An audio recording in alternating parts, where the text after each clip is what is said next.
बिस्मिल्लाहिर्रहमानिर्रहीम अस्सलामुअलैकुम। आप फेसबुक और यूट्यूब चैनल देख रहे हो। मेरा नाम है अब्दुल रहमान। नाज़रीन, 13 अक्टूबर है। अभी लेटेस्ट डेवलपमेंट्स हुई हैं कुछ जो आपके सामने रखेंगे। आपको पता होगा कि एतजाज़ अहसन साहब का बयान दिया उन्होंने कि मियाँ साहब को जो है NRO दिया गया है और उसके ऊपर जो है बहुत खफगी का इज़हार किया गया। नून लीग ने तो कलाबें जो है आसमान पर लगा दी और प्रेस कॉन्फ्रेंस की बड़ी गरम और ये जो है तासुर दिया जा रहा था कि जी एतजाज़ अहसन साहब जो हैं उन्होंने जरदारी साहब का जो मौक़िफ़ है वो पेश किया है, क्योंकि उन्होंने पीपल्स पार्टी के ऊपर बिल्कुल भी तनकीद नहीं की।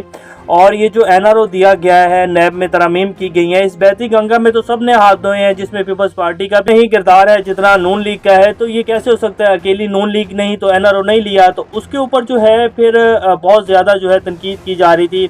और फिर सुबह जो है आज खबर चली कि जी नोटिस ले लिया गया है पीपल्स पार्टी की तरफ से। और फिर ये भी खबर आई कि जी पीपल्स पार्टी ने एतजाज़ अहसन साहब की रुकनीत जो है उसको मुअत्तल करने का कह दिया। अब उसके हवाले से एतजाज़ अहसन साहब ने बड़ा एक जवाब, करारा जवाब जो है वो दिया। वो जवाब आपके सामने रखेंगे। इसके साथ साथ निस्तर मेडिकल कॉलेज के हवाले से भी आज सुबह से ये खबर चल रही थी कि जी उसकी जो छत है वहाँ जो है बहुत ज़्यादा डेड बॉडीज़ पड़ी हैं और उनको चील कव्वे और इस तरह जो है खाया जा रहा है, गल सड़ रही हैं और इतनी ज़्यादा बेहुरमती की जा रही है। मीडिया के ऊपर भी ये खबर बहुत चली। अब उसके ऊपर जो है पंजाब हुकूमत की तरफ से भी नोटिस ले लिया गया है, लेकिन जो डॉक्टर्स की तरफ से जो निस्तर के MS हैं उनकी तरफ से जो जवाब आया है वो भी आपके सामने रखेंगे। और जिस तरह का एक रंग जो है इस खबर को देने की कोशिश की गई और जो एक अजीब सा हमाम तपाया गया, ये भी आपके सामने रखेंगे। जो आज़म खान सवाती साहब हैं उनका जो उनके साथ जो भी कुछ हुआ पिछले 2-3 दिन के अंदर और जो उन्होंने फिर कहा उसके ऊपर, उसको लेकर इंटरनेशनल मीडिया में भी बाकायदा ये खबर जो है चलवाई जा रही है और चल रही है ये खबर। अब इसके पीछे पता नहीं कौन है, क्योंकि देखें जी जब पाकिस्तान के नेशनल मीडिया के ऊपर खबर आती है तो वो फिर दुनिया के मीडिया के ऊपर भी जाती है। तो ये जो आज़म खान सवाती साहब वाला केस है इसकी वजह से पाकिस्तान की पूरी दुनिया में सुर्खी हो रही है। जैसे कि शहबाज गिल साहब को भी जो है वो एक ख़त जो है डॉक्टर नोम चॉम्स्की और पूरी जो वो केस भी जो है उसने भी बहुत हाइप ली थी और उसमें बाकायदा यूनाइटेड नेशन की तरफ से भी खत आया था कि जी ये तो पाकिस्तान में इज़हार राय ही नहीं है और ये तो जो है जितने भी हकूक़ हैं आज़ादी ज़ाहिर राय के जो कवानीन हैं उनको सलब किया जा रहा है पाकिस्तान में। तो उसके ऊपर फिर बहुत ज़्यादा जो है पाकिस्तान को जो है वो सामना करना पड़ा था सुर्खी का और वो उस केस ने भी बहुत हाइप ली थी। तो ये सारी अपडेट्स आपके सामने रखेंगे। इससे पहले अगर आप लोगों ने चैनल को सब्सक्राइब नहीं किया तो रेड बटन को प्रेस कर लें और बेल आइकॉन को प्रेस कर लें ताकि लेटेस्ट अपडेट्स आप लोगों को मिलती रहें, जो हमारा ताल्लुक है ऐसे ही जुड़ा रहे। सबसे पहले हम बात कर लेते हैं कि जी एतजाज़ अहसन साहब ने ट्वीट किया। वो ट्वीट आपकी स्क्रीन के ऊपर चला देते हैं। ये उनका ऑफिशियल अकाउंट ही है। रुकनीत को मुअत्तल करने के जो उनको बाकायदा शोकॉज नोटिस जारी किया जा रहा था उसके ऊपर उन्होंने बड़ा करारा जवाब दिया है।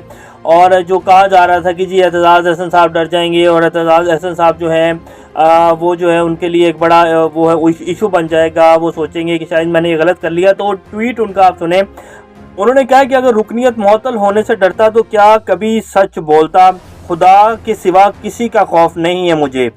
और एतजाज़ अहसन साहब वैसे अगर आप इनका पूरा एक पॉलिटिकल कैरियर उठा के देखें तो बेनज़ीर भुट्टो के जाने के बाद ये पीपल्स पार्टी से इन्होंने तब से ही दूरियां इख्तियार कर ली थी जब जरदारी साहब चेयरमैन बने। और ये कभी भी जो है बहुत एक्टिव नहीं रहे पीपल्स पार्टी में बेनज़ीर भुट्टो के जाने के बाद ख़ास तौर के ऊपर।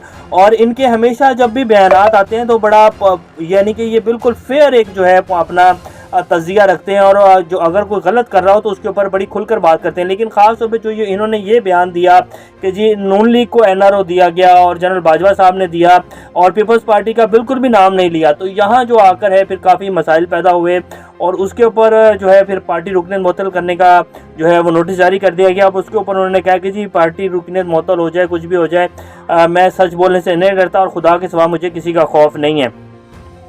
निस्तर मेडिकल कॉलेज के हवाले से जी अब आपको बता देते हैं जो मोनस इलाही साहब हैं उन्होंने खबर जो है वो दे दी है और उन्होंने बाकायदा ट्वीट भी किया और इसके ऊपर प्रेस कॉन्फ्रेंस भी हो चुकी है। और उन्होंने कहा कि जी इसके ऊपर ऑफिशियल इंक्वायरी जो है उसको लॉन्च कर दिया गया है। ये उनका ट्वीट भी आपके सामने रख देते हैं और बाकायदा लेटर भी जो इशू किया गया पंजाब गवर्नमेंट की तरफ से MS जो है निस्तर कॉलेज के उनको। और वैसे जो MS की तरफ से आया है कि जी ये जो डेड बॉडीज़ होती हैं ये लावारिस जो लाशें होती हैं उनका होता है, बाकायदा इनको रखा जाता है, 4 माह वेट किया जाता है, उसके बाद फिर ये जो निस्तर मेडिकल कॉलेज के तलबा और तालिबात होते हैं उन्होंने एक्सपेरिमेंट्स करने होते हैं और ये बाकायदा एक प्रोसेस होता है और ये उनको फिर दी जाती हैं। तो ये जो डेड बॉडीज़ है ये जो ऊपर रखी गई हैं, ये जो लाशें हैं ये ताफून का वो हो गई थी, इनसे बदबू आने लग गई थी, गल सड़ गई थी लाशें, तो इस वजह से फिर इनको ऊपर रखा गया। और ये लेकिन इसमें ये हो सकता था कि इनको दफना दिया जाता, ये कि बाकायदा इनको ऊपर रख दिया गया। और फिर ये भी साथ उन्होंने कहा कि जी इन लाशों को ये जो ऊपर गलने सड़ने के लिए रख दी गई थी, ताकि फिर बाद में इनकी हड्डियां जो हैं वो स्टूडेंट्स के सामने रखी जाती हैं और उनको बताया जाता है कि आपने कैसे कैसे जो है वो एक्सपेरिमेंट्स करने हैं, और उनको यानी कि समझाया जाता है, ब्रीफ किया जाता है।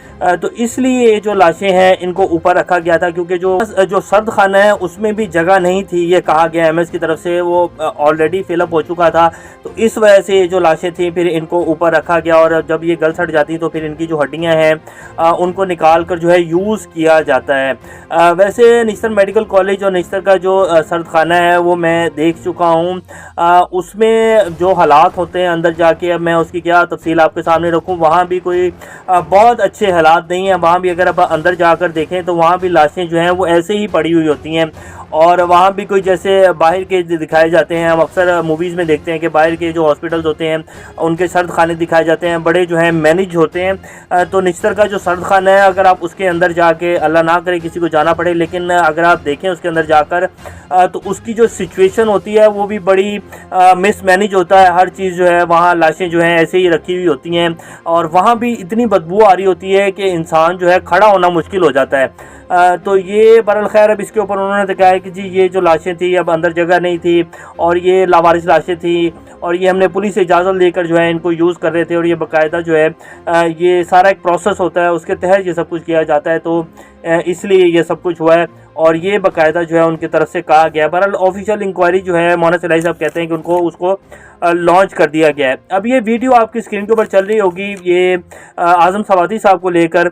अब ये इंटरनेशनल मीडिया और उसमें बाकायदा जिक्र किया जा रहा है कि जी ये आज़म सवाती हैं, और इनको जो है जनरल बाजवा, बाकायदा उनका ट्वीट जो है वो दिखा कर चलाया जा रहा है पूरे इंटरनेशनल मीडिया में, और बाकायदा ये कहा जा रहा है कि जी जनरल बाजवा साहब ने ये सब कुछ किया है, और जो कि आज़म सवाती साहब ने बाकायदा इल्ज़ाम लगाया कि जी ये सब कुछ जो है चीफ ऑफ आर्मी स्टाफ ने करवाया मेरे साथ, और मैंने सिर्फ जो एक ट्वीट किया उसके ऊपर मेरे साथ ये सब कुछ हो रहा है। तो अब ये बाकायदा इंटरनेशनल मीडिया के ऊपर भी चल रहा है। तो ये इस टाइम की जो लेटेस्ट अपडेट्स हैं, इंशाल्लाह नेक्स्ट अपडेट से दोबारा आप लोगों के सामने हाजिर होंगे। तब तक अपना और चैनल का ख्याल रखिएगा। अल्लाह हाफिज़।